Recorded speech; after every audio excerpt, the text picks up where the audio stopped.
Muy buenos días a todos. De parte del equipo de IPA Nuevo León, les doy las gracias por haber aceptado la invitación a este evento, donde compartiremos con ustedes el top 10 de hechos relevantes en los temas de medio ambiente, seguridad industrial y salud ocupacional, así como otros temas de utilidad para la comunidad de socios y clientes EHS del IPA. Este webinar forma parte de una serie de eventos que estamos desarrollando para ustedes con el objetivo de mantenerlos informados en estos rubros que consideramos son de gran interés para el sector industrial. Me presento, mi nombre es Julio Martínez y en esta ocasión tengo el gusto de ser el moderador de esta sesión. Les recuerdo que sus micrófonos están silenciados, por lo que los invitamos a formular sus preguntas por medio de la sección de la herramienta de preguntas y respuestas que se encuentra en la parte inferior de su pantalla. Agradezco de nuevo su asistencia y sin más preámbulo, damos inicio a nuestro evento.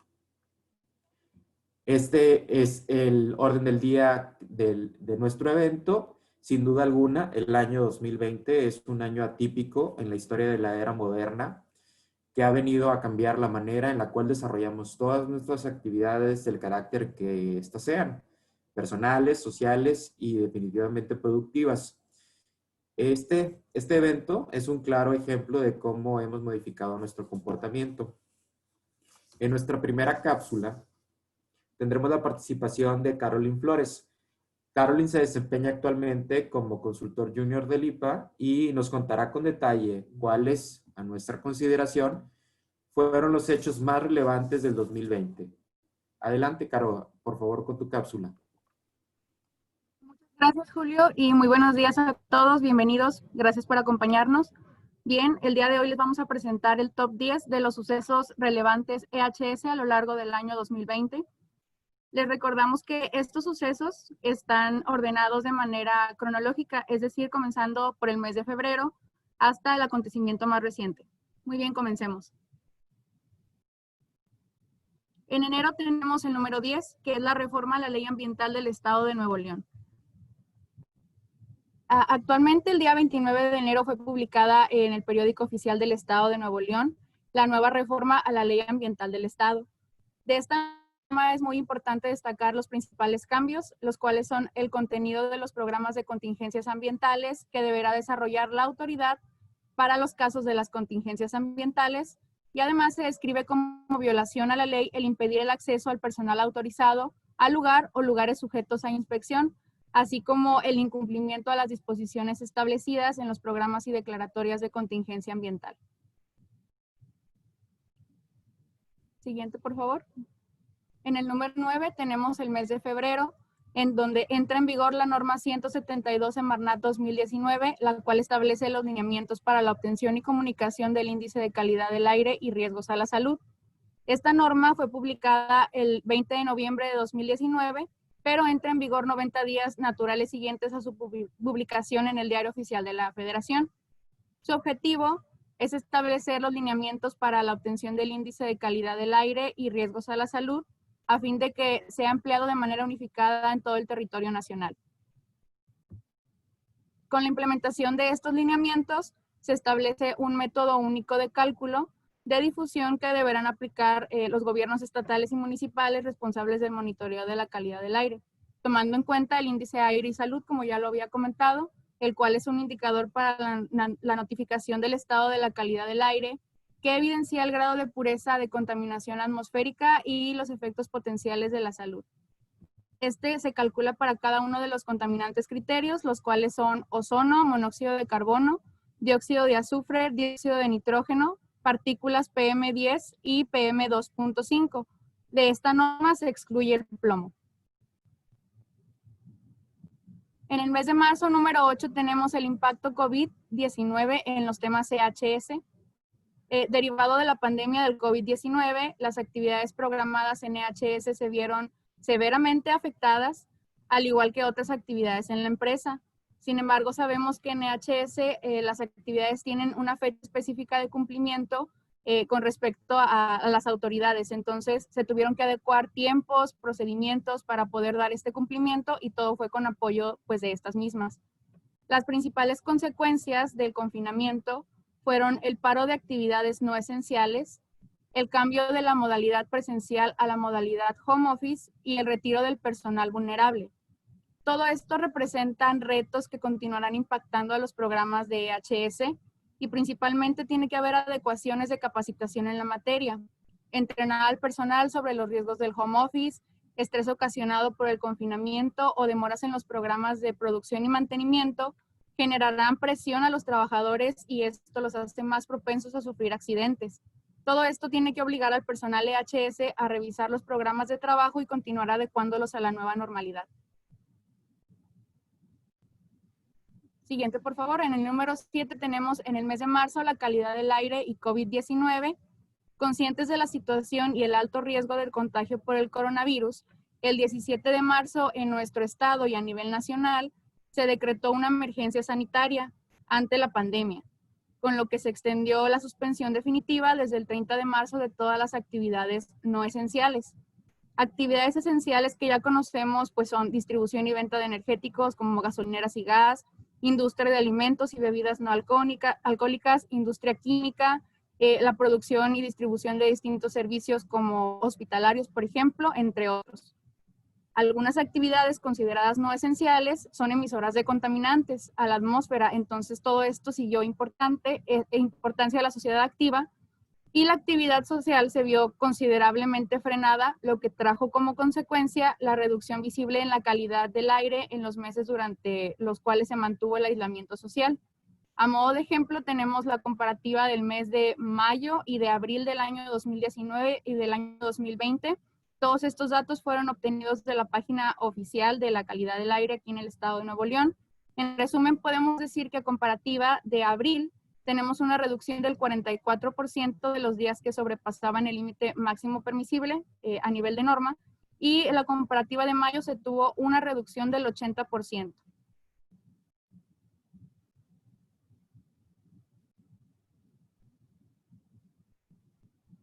Muy bien, en el mes de mayo tenemos la política de confiabilidad de energías limpias número 6. El 15 de mayo de 2020 se publicó en el Diario Oficial de la Federación el acuerdo por el cual se emitía la confiabilidad, seguridad, continuidad y calidad en el sistema eléctrico nacional. Dentro de sus objetivos se marcan modificaciones en la entrega de los nuevos permisos para la operación de fuentes de energías limpias intermitentes, principalmente las energías eólicas y fotovoltaicas. Según este acuerdo, estas no aportan una cantidad firme de potencia, por lo tanto no aportan confiabilidad al sistema eléctrico. Posteriormente, un juez federal otorgó un amparo que dejó sin efecto al acuerdo del Centro Nacional de Energía, el CENACE, el cual impedía la entrada al mercado de la operación de plantas de energía limpia. Aunque el juicio fue ganado por Desarrollos Eólicos Mexicanos de Oaxaca, la sentencia tiene efectos generales, o sea que es en beneficio de todas las centrales eléctricas, solares, y eólicas, y este fallo debe tener efectos generales porque de otorgar protección constitucional con efectos concretos para las quejosas, se les estaría otorgando una ventaja competitiva a los demás participantes del mercado.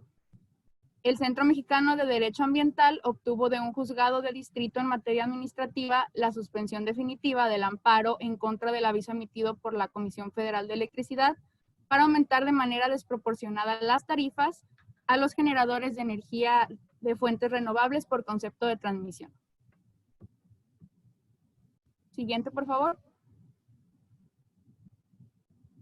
En el número 5 tenemos el Tratado de Libre Comercio de América del Norte y el TEMEC y sus impactos al medio ambiente y seguridad industrial. El pasado 1 de julio entró en vigor el TEMEC, el nuevo tratado que rige las relaciones comerciales entre Canadá, Estados Unidos y México.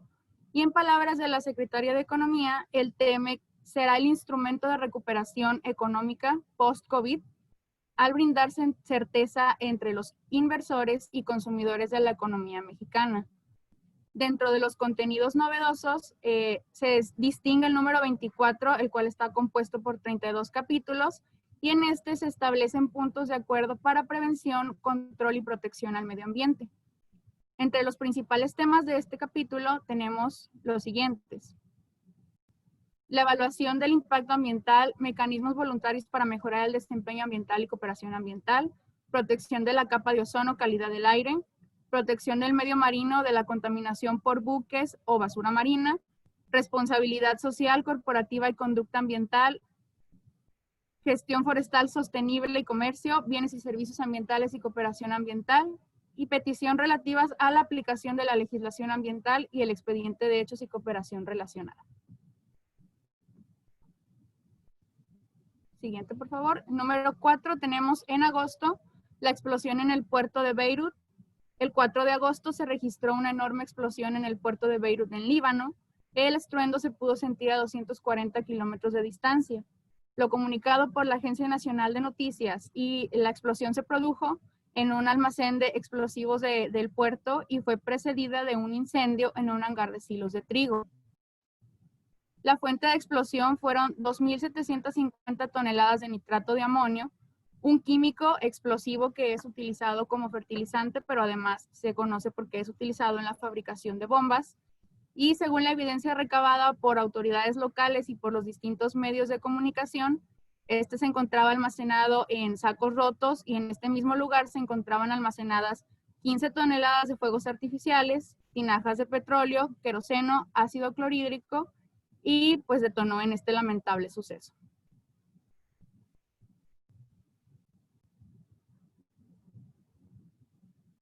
En el número 3, en el mes de septiembre, tenemos el conflicto de agua en Chihuahua, y como antecedente tenemos que un tratado firmado en 1944 entre México y Estados Unidos hizo que miles de agricultores se manifestaran en contra de este por considerarlo injusto, ya que solamente los afectaba a ellos.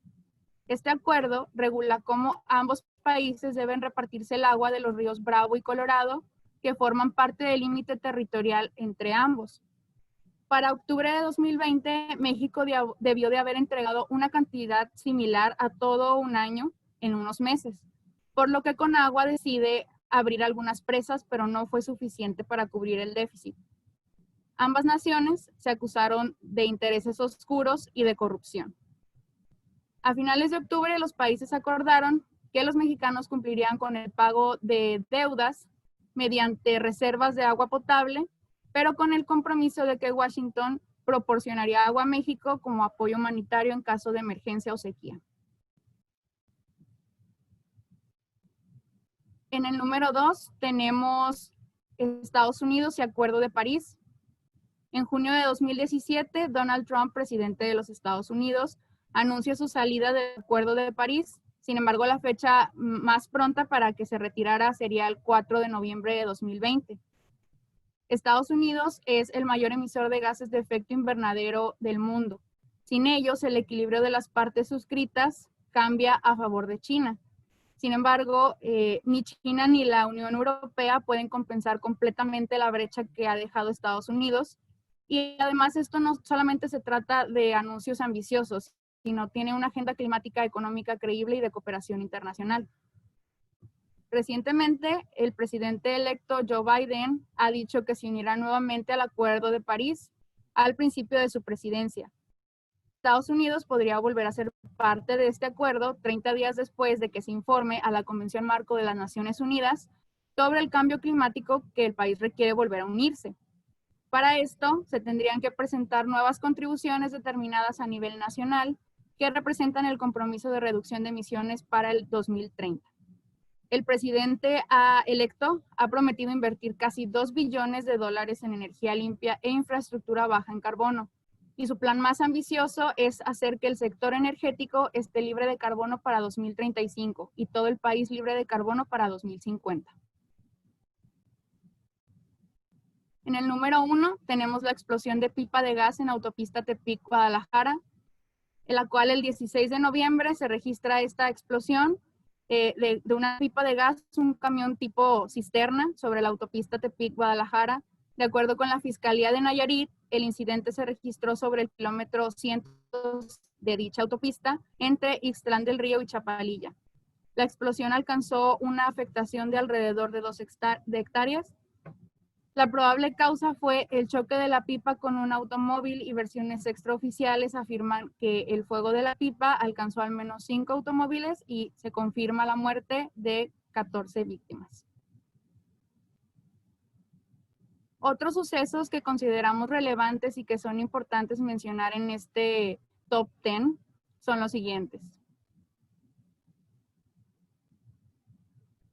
Inundaciones en Tabasco, auditorías de certificación a distancia y cierre de estaciones del Patronato de Bomberos en Nuevo León.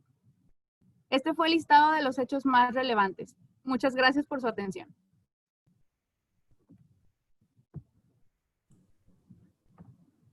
Muchas gracias, Caroline, por el interesante contenido que acabamos de escuchar. Como mencionó Caro, este listado top 10 está en orden cronológico. Nosotros lo hemos puesto como se ha ido desarrollando a lo largo del año. Ahora queremos que nos ayuden con una encuesta. Vamos a pasar al ejercicio de nuestro webinar. Lo vamos a hacer a través de la herramienta menti.com. Seguramente ya la conocen, ya la han utilizado. Y de esta manera nosotros podemos saber de parte de ustedes, nuestros socios y clientes, cuáles para ustedes son los hechos más relevantes. Ahora sí, por orden de relevancia, no en orden cronológico. Lo que tenemos que hacer es en nuestro celular o en nuestra computadora, entrar al navegador, entrar a la página menti.com e introducir el código que está en pantalla, que están viendo ustedes en pantalla, 7632637. Y lo que tenemos que hacer es, en base a nuestra propia experiencia y a la relevancia que nosotros damos para nuestro negocio, nuestra empresa, ir dando del 1, el más importante, al 10, el menos importante. Y vamos a estar desarrollando este ejercicio a lo largo de este evento y al final vamos a ver los resultados. Si me permiten un segundo, voy a proyectar la pantalla del Menti. Entonces, si ustedes entran a menti.com y digitan el código 7632637, igual lo podemos poner aquí en la cajita de chat. Tere, si me ayudas, por favor, 7632637. Vamos a poder contestar a la pregunta, ¿cuál consideras que es el evento más importante? Donde 1 es el evento más importante y 10 es el evento menos importante. De esa manera nosotros podemos tener un termómetro, vamos a decirlo de esa manera, de qué es lo que a ustedes como industriales en el estado les afecta más, les importa más, tiene más peso y nosotros podemos desarrollar productos para el servicio de ustedes, ya sea cursos de capacitación, otro webinar específico en alguno de los temas que ustedes vean ahí, y o un servicio ya de consultoría. Entonces, estamos esperando sus respuestas y al final de este evento vamos a hacer un análisis de esas respuestas. Les repito, tenemos que ir a menti.com y digitar el código que vimos en pantalla, que ahorita Tere muy amable nos puso también aquí en la cajita del chat. Lo podemos ir diciendo. Entonces, miren, aquí ya tenemos algunas respuestas. Impacto más importante, yo creo que el COVID, 26%. Le sigue calidad del aire y COVID, 15%. Y luego ahí tenemos con Estados Unidos y el Acuerdo de París, 9%. La NOM 172 de lineamientos de calidad del aire, 9%. Y así, al final, vamos a dejarlo esto abierto durante toda la sesión.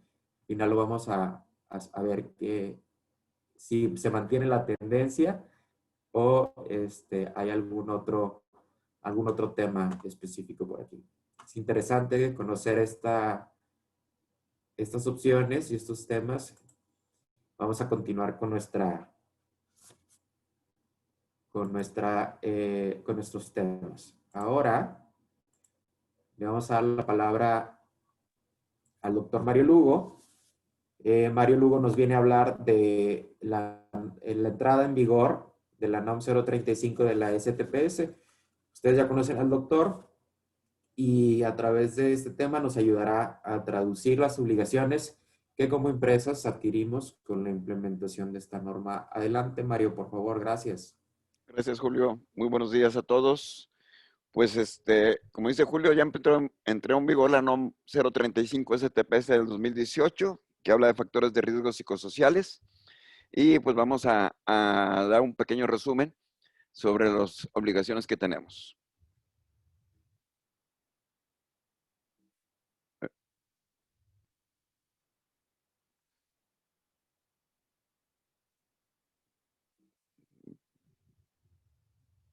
Gracias. La NOM, como tal, es una norma oficial mexicana y por lo tanto es obligatoria. Probablemente es la NOM que ha salido, que ha puesto más a temblar a la gente. Ahora sí, la NOM en sí mismo se ha convertido en un factor de riesgo psicosocial. Ha causado mucho estrés, le tenemos mucho miedo. Ha salido otras normas más críticas, sin embargo, a esta, la verdad, como abarca mucho, ese es el detalle de que decimos, oye, ¿cómo va a estar? Y aparte cambia mucho las condiciones de trabajo. La siguiente, por favor. Se publicó en el Diario Oficial el 23 de octubre del 2018 y básicamente entró en los transitorios se mencionó que entraba en dos fases. La primera fase fue al año de su publicación, o sea, el 23 de octubre del 19, y teníamos unas obligaciones. La segunda fase entraba en vigor a los 2 años, o sea, 23 de octubre de este año. O sea, en pocas palabras, ya la norma está 100% vigente y por lo tanto ya es sujeta de inspección por parte de la Secretaría del Trabajo. La siguiente. Lo primero que hizo lo primero que hizo la norma es clasificar los centros de trabajo de acuerdo a la cantidad de trabajadores. El primero es hasta 15 trabajadores, luego el segundo grupo entre empresas entre 16 y 50 trabajadores y todas aquellas que tengan más de 50 trabajadores, que para los que estamos aquí es la mayoría de las empresas, de los más de 50 trabajadores. Y las obligaciones varían de acuerdo a la cantidad de trabajadores que tengan. La siguiente, por favor. La primera obligación que entró en vigor en el año pasado fue el tener una política de prevención de riesgos psicosociales. Esa era la principal, porque algunas otras actividades que entraron en vigor, muchas empresas ya lo tenían. Sin embargo, no había una política como tal.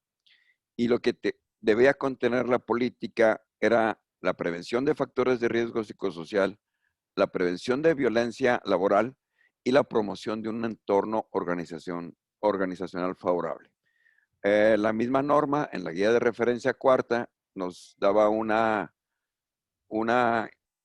ejemplo de cómo iba a ser una política, que en lo personal pues es eso, un ejemplo, no debemos de tomarlo como tal, porque pues cada empresa tiene sus características propias. La siguiente. Ahora sí, la identificación de riesgos psicosociales fue lo que tuvimos todo un año, o realmente tuvimos 2 años si consideramos que se publicó desde el 2018. Pero como teníamos 2 años para hacer la identificación de riesgos psicosociales, esto es lo que ya debemos de tener ahorita todos. La siguiente.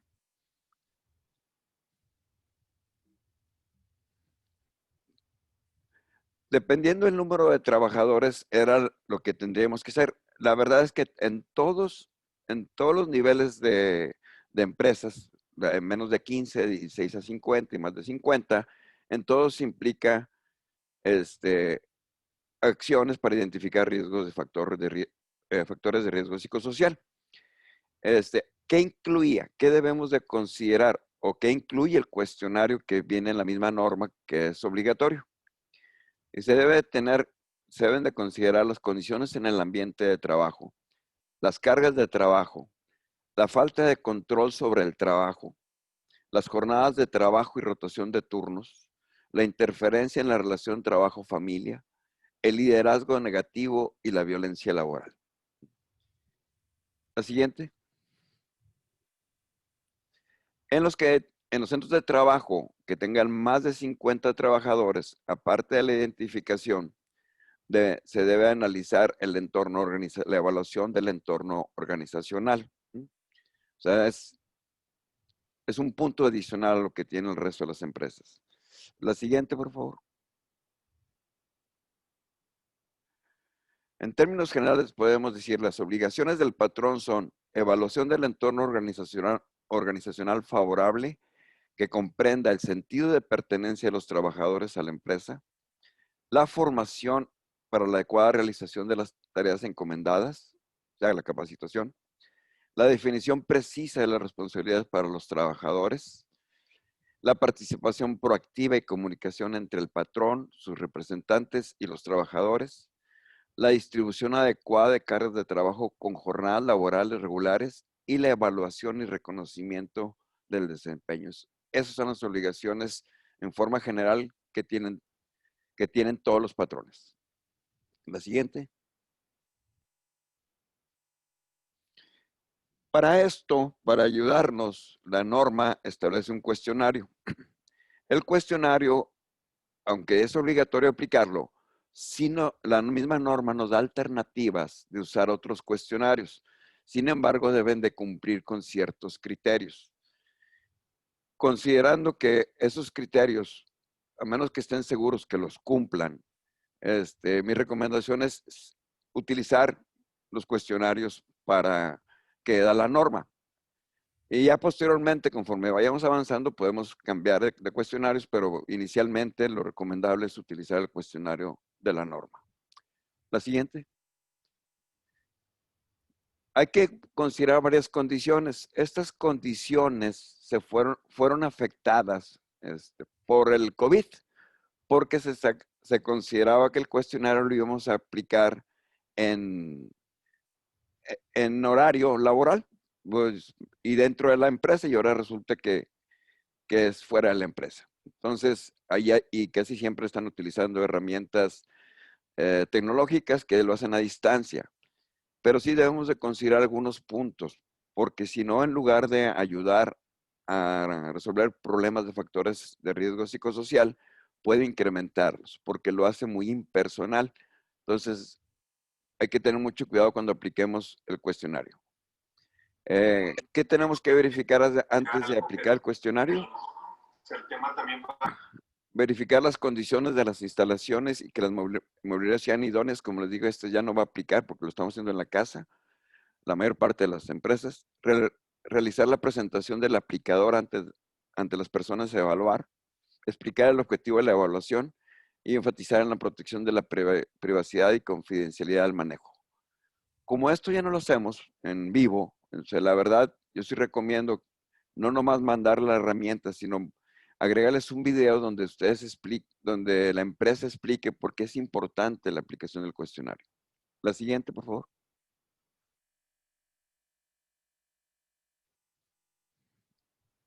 Se deben dar instrucciones claras sobre la forma de responder y una cosa bien importante, darles a entender que la gente quede bien clara de que no hay una respuesta correcta o no hay una respuesta incorrecta. Es lo que yo considero.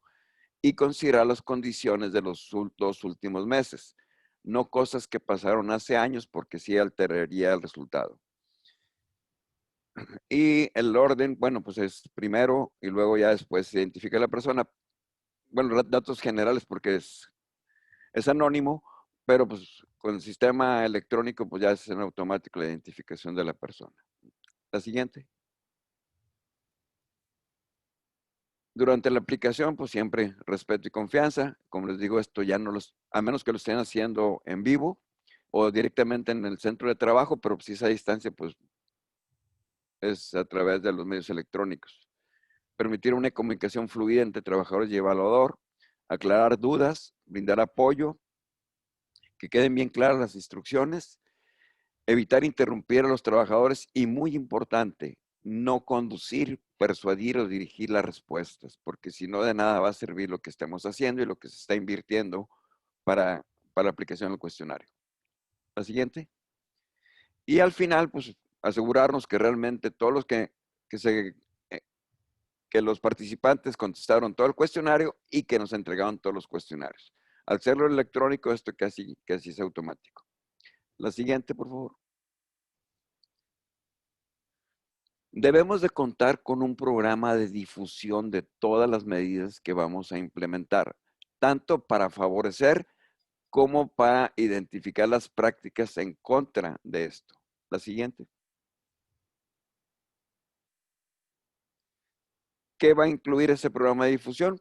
Les decía, la política de prevención de riesgos, las medidas adoptadas para combatir las prácticas opuestas y las medidas y acciones que estamos haciendo para prevenir y controlar los factores de riesgo psicosocial. La siguiente. Los mecanismos de cómo la gente va a presentar quejas cuando detecte una situación de violencia laboral. Es bien importante darles a conocer a los participantes el resultado de la evaluación y dar a conocer qué alteraciones en la salud. Muchos tenemos, ante esta situación que estamos viviendo, el COVID, de estar encerrados, hay mucha gente que tiene o tenemos riesgos de factores psicosociales y no los identificamos porque pensamos que esto es normal. Entonces hay que decirles cuáles son las posibles alteraciones. La siguiente. ¿Cómo vamos a prevenir esos factores de riesgo psicosociales? La otra, por favor. A cada empresa la misma norma me dice algunas medidas que puede establecer. Sin embargo, ya existen herramientas que nos pueden ayudar a favorecer ese entorno que queremos en la empresa, ese entorno positivo que queremos en la empresa. Por ejemplo, el Great Place to Work o ESR. La norma no obliga a utilizar ninguna de estas herramientas. Sin embargo, si la quiero utilizar, tampoco me dice que está prohibida.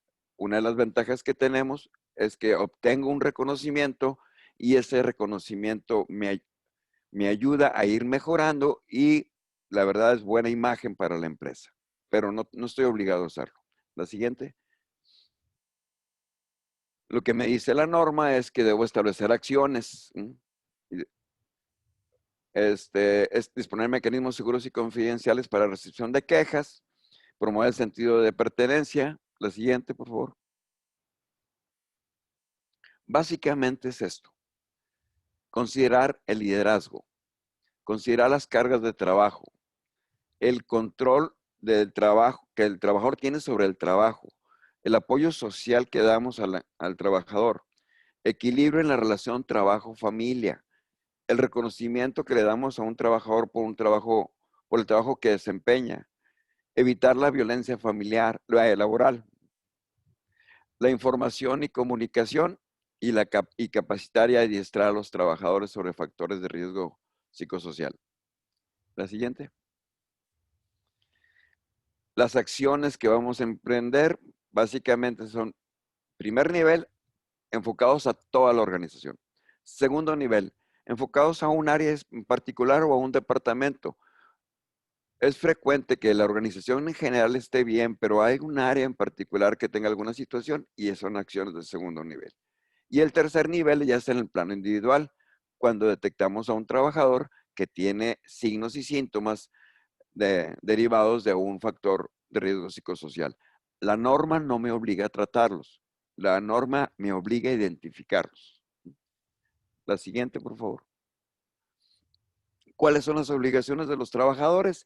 Básicamente son las mismas que cualquier otra norma. O sea, que es apoyar al patrón en cumplir con sus obligaciones. Por lo tanto, pues deben de abstenerse de realizar prácticas contrarias al entorno organizacional favorable, evitar la violencia laboral, participar en la identificación de factores de riesgo, participar en la capacitación.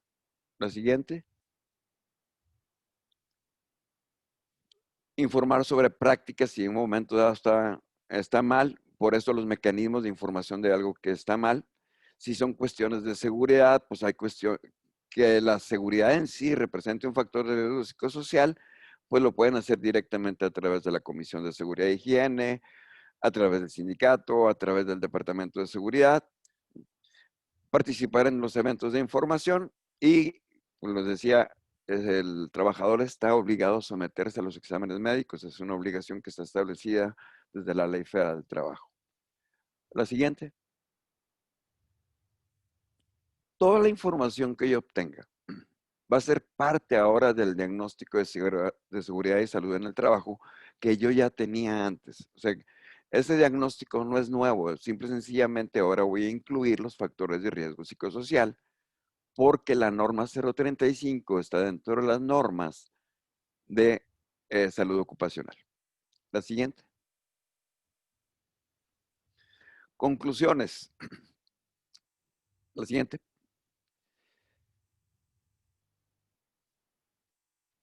Entonces, ¿qué tenemos que hacer?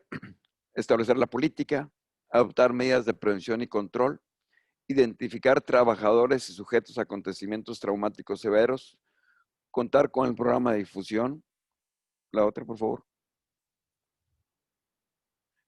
Identificar y analizar los factores de riesgo psicosocial. Si es una empresa de más de 50 trabajadores, aparte de evaluar el entorno organizacional, practicar exámenes médicos y evaluaciones psicológicas. Es una norma cuyas actividades dependen mucho del área de recursos humanos. Sin embargo, no es evaluada en recursos humanos, o sea, no es evaluada en normas de trabajo. Va a ser evaluada en caso de una inspección en el área de seguridad y salud ocupacional. La siguiente. Pues si hay alguna duda, al final tendremos la sesión de preguntas y respuestas. Muchas gracias. Muchas gracias, Mario. Sí, les iba a comentar, hay un par de preguntas aquí en la sección de preguntas y respuestas, las cuales vamos a contestar al final de las cápsulas que tenemos preparados para ustedes. Muchas gracias, Mario. Sin duda, el análisis que nos presentas nos ayuda a identificar las áreas de oportunidad que cada uno de nosotros tenemos en nuestro centro de trabajo y cómo poder mejorar nuestro cumplimiento específico de esta norma para el beneficio psicosocial de nuestros empleados, colaboradores y trabajadores. Avanzando con otros temas, quiero dar la bienvenida a nuestro siguiente invitado. Nos acompaña el ingeniero Leopoldo Ita, consultor senior del IPA, quien en esta ocasión nos viene a compartir el tema de compuestos orgánicos persistentes, manejo y eliminación. Bienvenido, Polo. Gracias, muy buenos días a todos. Agradecemos pues su presencia, ¿verdad? Bueno, pues vamos a platicar de estos compuestos orgánicos persistentes que, como bien lo comentamos, ¿qué son estos compuestos orgánicos persistentes? Y enfocados en lo que son los bifenilos policlorados. Hay que recordar que se le llama compuestos orgánicos persistentes a aquellos compuestos químicos que por lo general son creados por el hombre, son artificiales, no existen en la naturaleza, y cuya principal función es que tengan un equilibrio químico o una degradación muy lenta dentro de ese equilibrio, de tal manera que persisten o duran varios días, meses o inclusive unos años. Esto ha facilitado el uso de pesticidas, insecticidas para controles agropecuarios. Sin embargo, los bifenilos policlorados no tienen este sentido.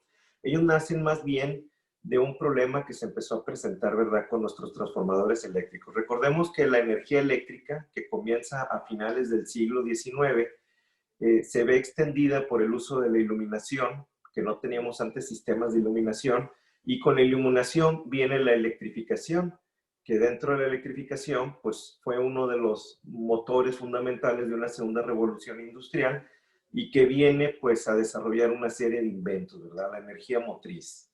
Entonces, siguiente, por favor. Con ello, pues nace el motor eléctrico que viene a facilitarnos mucho la vida porque gracias a él pues tenemos refrigeración, ya no tenemos que andar cultivando en las casas y muchos otros aspectos. Y en la industria esto vino pues a mejorar y a incrementar la productividad y la demanda de muchos de nuestros productos. Sin embargo, nos quedábamos a veces sin energía eléctrica, ¿verdad? Porque los transformadores eléctricos que se utilizaban para mandar la energía eléctrica a distancias más allá de las centrales generan calor y ese calor va degradando en forma gradual el aceite y sus propiedades refrigerantes y dieléctricas, con lo cual entonces el transformador llegaba a un momento en el que explotaba literalmente, se quemaba. Entonces estaba claro que había que trabajar en desarrollar un aceite que no sufriera esa degradación y que tampoco fuera inflamable. Aquí se empezaron a desarrollar una serie de invenciones y entonces vinieron a encontrar un aceite que ya no ardía. De ahí el nombre Ascarel, que viene del griego asin, y querel es el que ya no arde. El nombre químico pues, era un secreto comercial que después ya se empezó a popularizar, que son los bifenilos policlorados, que le da una propiedad, precisamente esa posición de los cloros en el bifenilo, de poder mantener su propiedad ignífuga, que no se incendie, su propiedad anticorrosiva, pero que desafortunadamente tiene una afinidad por las estructuras celulares de los seres vivos y entonces puede llegar a generar malformaciones, ¿verdad? Sin embargo, eso no lo sabíamos en el momento en el que se desarrollan. Lo que sí sabíamos es que tenían una gran estabilidad biológica, térmica, química, y que por esa gran constante dieléctrica fueron utilizados en forma masiva, ¿verdad?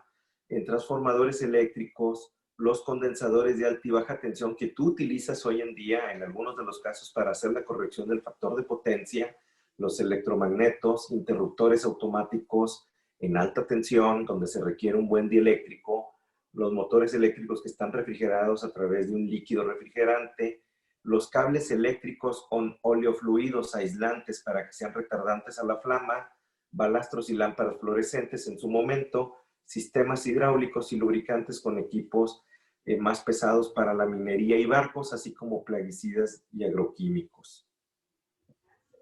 Entonces, ¿qué son los bifenilos? Ya lo platicamos, son una serie de compuestos químicos orgánicos que pueden causar un sinnúmero de efectos adversos diferentes debido a su capacidad química que tienen de prevalecer en el medio ambiente, en la naturaleza y con una degradación muy lenta dentro de su equilibrio químico. Entonces son por lo general aceites o pueden también haber los sólidos, varían en apariencia de color desde un amarillo hasta un amarillo claro. Algunos bifenilos son volátiles y pueden existir en forma de vapores en el aire, son muy peligrosos porque entonces se adquieren más rápidamente la contaminación por ellos, ¿verdad? Y por lo general entran al ambiente en forma de mezclas que contienen una gran variedad de componentes individuales de bifenilos policlorados. Prácticamente afectan la cadena alimenticia. Por esa razón, los bifenilos policlorados fueron un punto de observación a través de Naciones Unidas y de muchos otros organismos regulatorios en materia ambiental, y México no fue la excepción. México desarrolló una norma oficial mexicana, la norma oficial mexicana 133 de la Semarnat, que ya va en su segunda versión, la versión 2015, para la protección ambiental en este aspecto, cuyo objetivo nos menciona que es establecer las especificaciones para el manejo cuando llegamos a tener equipos que contienen bifenilos policlorados y obviamente su eliminación. En esta norma contemplamos una fecha límite de eliminar todos los bifenilos que será para el 2025. Ya no deberíamos de tener equipos con bifenilos policlorados. Hay un campo de aplicación. Obviamente sabemos que las normas oficiales mexicanas son de aplicación obligatoria para todos. ¿Qué nos pide esta norma? Primeramente que identifiquemos. Toda la industria es responsable de identificar si poseemos equipos eléctricos que estén provistos o puedan tener sospechas de tener bifenilos policlorados. En este caso, entonces nosotros debemos de tener bien identificados nuestros capacitores, transformadores o equipos que pueden llegar a tenerlos y tener un registro de las placas de identificación, la placa técnica, así como los estudios, las hojas de datos de seguridad para poder corroborar en caso de una inspección que nuestros equipos están libres de bifenilos policlorados. En caso de que ustedes no cuenten con este medio de comprobación, entonces la autoridad sospechará en forma positiva o determinará que tus equipos sí están o pueden estar contaminados con bifenilos policlorados. ¿Esta identificación en qué se basa? Pues básicamente son estudios hechos por laboratorios acreditados por la entidad mexicana de acreditación y autorizados por la Semarnat, donde lo que se busca es identificar el grado de concentración del bifenilo policlorado en los posibles refrigerantes, el cual, si supera las 50 partes por millón, ya se considera un equipo contaminado con bifenilos. Y habría que aplicar la desincorporación, eliminación, como lo marca la norma 133. En el caso de que tus análisis, tus hojas de referencia o ficha técnica refieran en forma reciente que el equipo tiene concentraciones inferiores a las 50 partes por millón, entonces ahí ya se considera que el equipo no está contaminado y puede seguir operando en forma correcta hasta que se dé el siguiente mantenimiento. Siguiente, por favor. Dentro de la identificación, entonces tenemos que entender que si no contamos con la documentación, estamos obligados a hacer un análisis, a someter nuestros equipos a una prueba de laboratorio para poder identificar si no están contaminados con bifenilos policlorados, recordando que las 50 partes por millón igual o mayor ya nos darían un equipo contaminado e inferior menor. Hay que recordar que dentro de estos equipos existen las balastras, habrá que hacer un inventario correcto, bien inteligente de decir, ¿sabes qué? Pues mis balastras ya son electrónicas, ya no son electrolíticas, mi banco de capacitores para hacer la corrección del factor de potencia está libre de bifenilos, o aquí están las fichas técnicas, las hojas, los análisis, etcétera, ¿verdad? Los equipos que se consideren con bifenilos policlorados, tendremos que colocar una etiqueta de advertencia tal y como lo pide la norma 133 en su apéndice A. La siguiente, por favor. Hay especificaciones generales para toda la industria, independientemente si tenemos o no tenemos equipos contaminados con bifenilos policlorados. Hay que recordar que todos los que tenemos equipos eléctricos, pues podemos llegar a tener, y los que ya tienen con bifenilos tendrán que tener una bitácora de mantenimiento en la cual habrá que contener el número de serie, la capacidad, las fechas de fabricación, la marca, peso total y los litros totales que tienes del refrigerante, las fechas en las que se realizan dichos mantenimientos, así como el nombre y firma del responsable de hacer dicho mantenimiento. En el caso del tratamiento de bifenilos, el poseedor debe de registrar además los datos de la razón social, el registro federal de causante de la empresa que realizó dicho tratamiento, así como la concentración de bifenilos posterior a dicho tratamiento. Esto en el caso que tú no quisieras deshacerte de tu subestación eléctrica, que sabemos que subestaciones de 1000 kVA para arriba ya implican un costo alto. Entonces aquí se hace pues, un tratamiento, ¿verdad?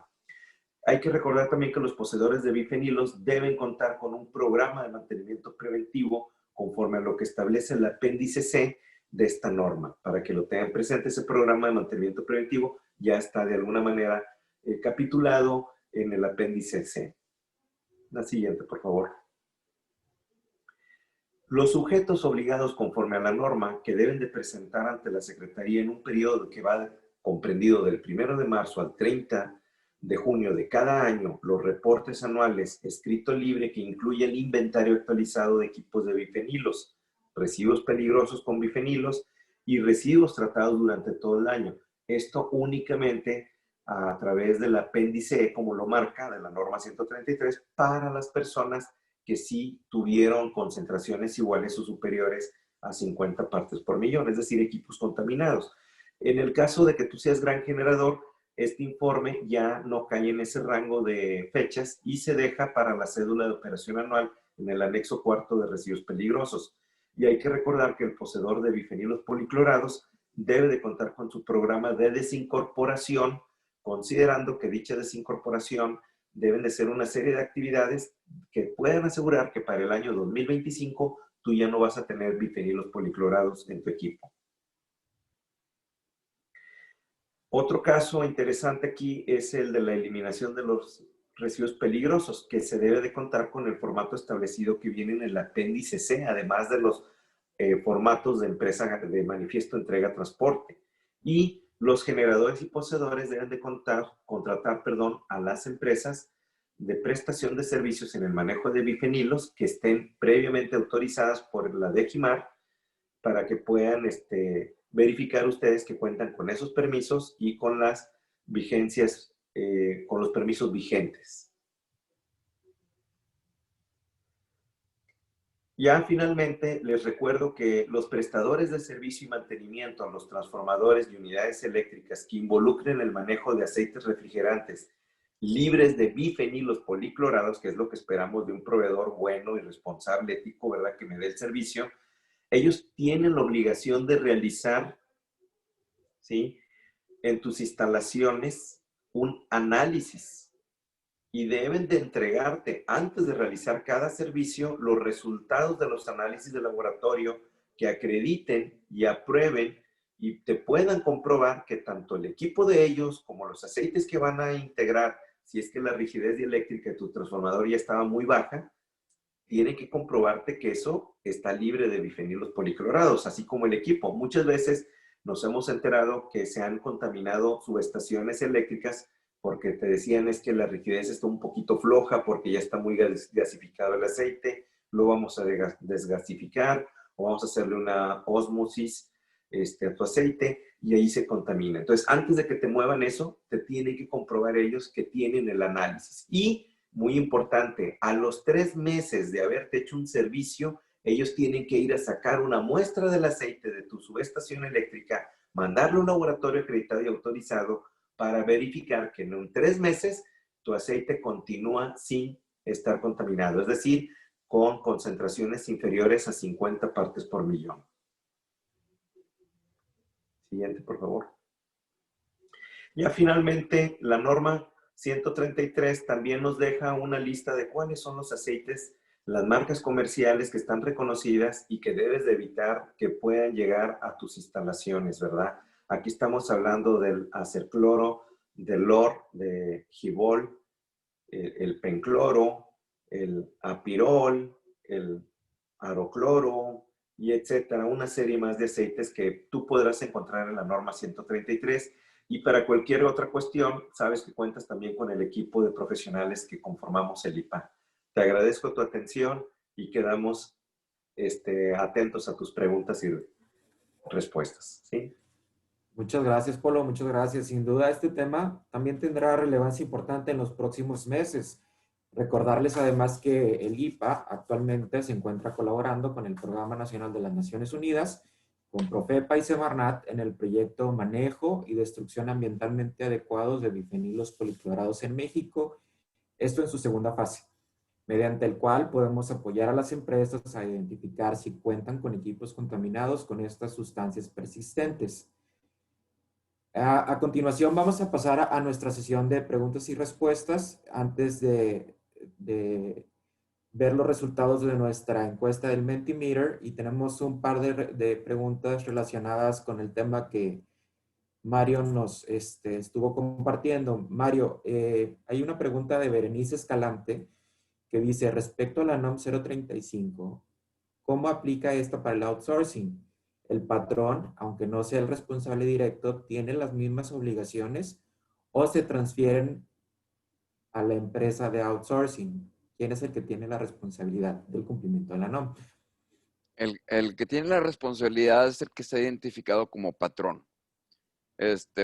Si normalmente que está identificado como patrón es el outsourcing, por lo tanto, él es el que debe de hacer las obligaciones de la NOM. Ahorita se está discutiendo si se continúa o no se continúa con el outsourcing. Probablemente una parte sí se vaya a continuar, otra parte vaya a desaparecer, pero la obligación va a ser para el que esté identificado como patrón. Muy bien. La segunda pregunta es, dice, ¿en el 2021 ya debe estar implementado o solo elaborado el plan de acción para los riesgos identificados?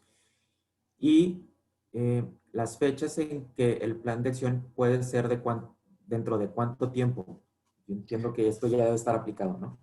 El plan de acción ya debe estar, o sea, por eso nos dieron 2 años, 1 año para sacar la política, pero no quiere decir que cuando una norma nos da tiempo para que entre en vigor, ese tiempo lo tenemos que aprovechar para ir cumpliendo con lo que nos está obligando. Entonces, por lo tanto, el plan de acción ya debe estar a partir de que entró en vigor.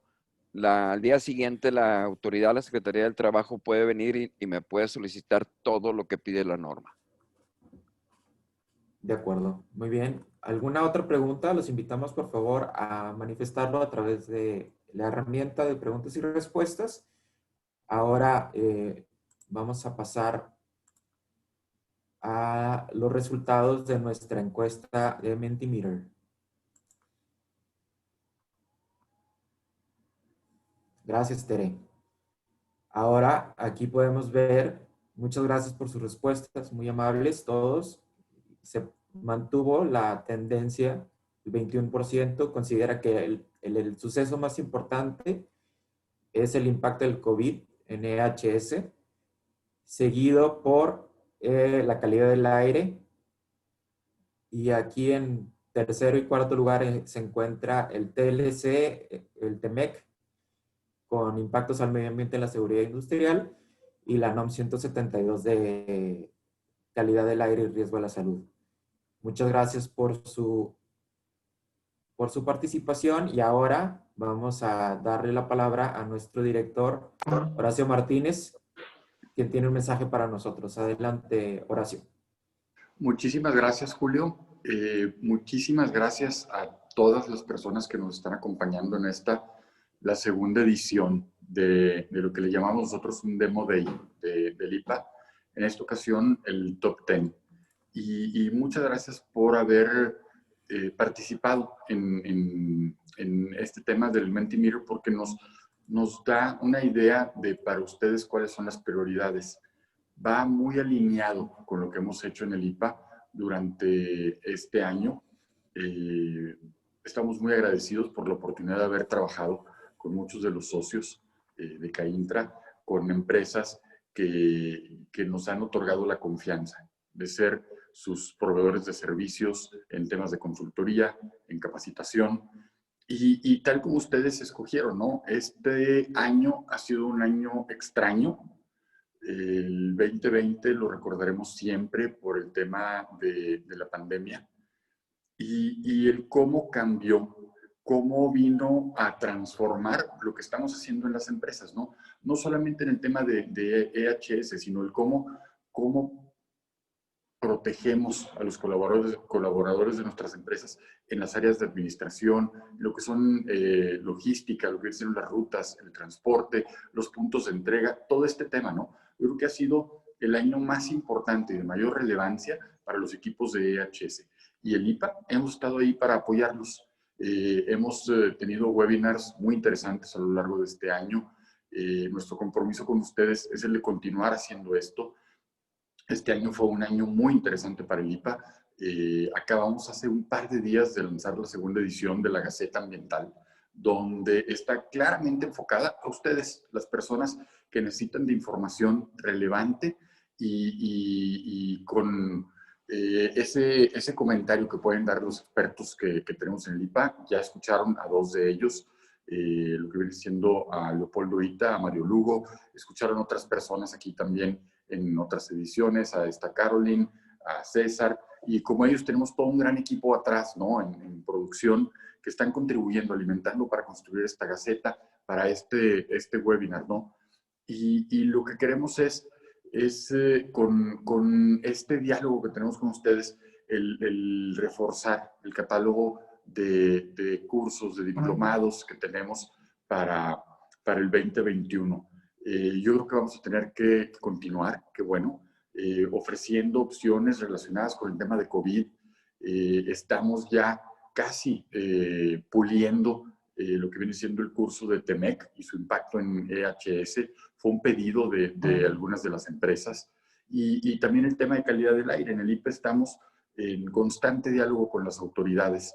Estamos trabajando con lo que viene siendo con la Cámara de Diputados, con lo que viene siendo la Secretaría de Desarrollo Sustentable, con el Gobierno de Nuevo León, con otras empresas, ONGs, para poder sacar lo que viene siendo la Agencia de Calidad del Aire, ¿no? Que nosotros queremos que sea un órgano, o más bien una institución que sea descentralizada, que tenga una gobernanza tipo agua y drenaje interesante, que rete a los integrantes, que tenga una hoja de ruta donde se pueda plantear claramente cuáles son las acciones basadas en ciencia, que no sean ocurrencias de cada mes y que cambien, ¿no?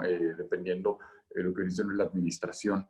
Y lo que queremos es que para este 2021 queremos comprender mejor cómo los podemos apoyar, cómo podemos en el IPA ayudarnos a generar valor como áreas de EHS, como áreas que cada vez están participando más en tomas de alto nivel, con presupuestos más altos que en años anteriores, con visibilidad cómo podemos lograr que ustedes puedan estar protegiendo a lo que es la empresa y generando valor, que es lo más importante.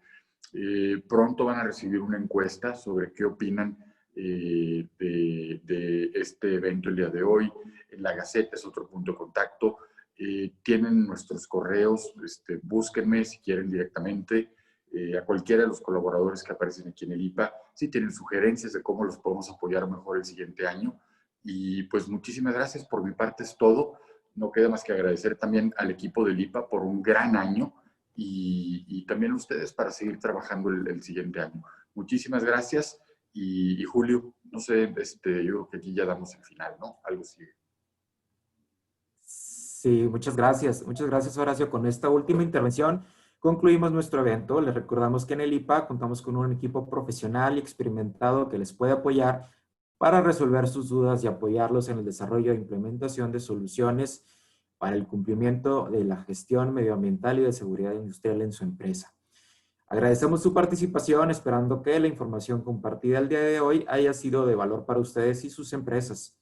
Les recordamos que estamos haciéndoles llegar el link de acceso a la sesión grabada y a la presentación de este evento a sus correos electrónicos proporcionados en el registro. Seguimos en contacto como siempre y les agradecemos tomarse un breve momento para contestar la encuesta que se abrirá una vez terminada esta sesión. Sin más por el momento, nos despedimos esperando verlos de nuevo en el 2021 en nuestros próximos eventos. Que tengan todos un excelente día.